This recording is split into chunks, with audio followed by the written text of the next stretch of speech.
ఉన్నటువంటి మిగిలిన వ్యక్తులకు కూడా చేదోడు వాదోడుగా మన వంతు సహాయ సహకారాలు అందిస్తూ ఈ జన్మని సఫలీకృతం చేసుకోవడానికి మేము ఒక ఆర్గనైజేషన్ స్థాపించాం.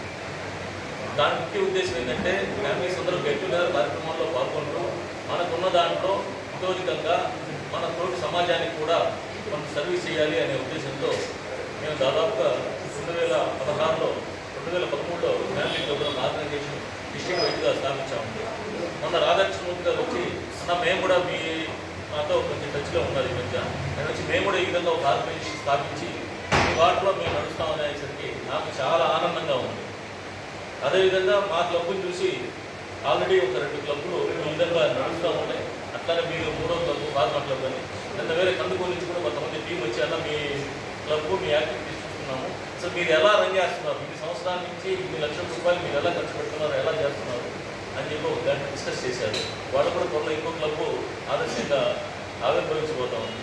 దీనికి అంతటికీ ఒకటేనండి, మనం పాజిటివ్గా ఉన్నటువంటి కొంతమంది వ్యక్తుల సముదాయం. ఏ ఒక్కరి వల్ల సమాజంలో కంటిన్యూస్గా మంచి అనేది జరగదు.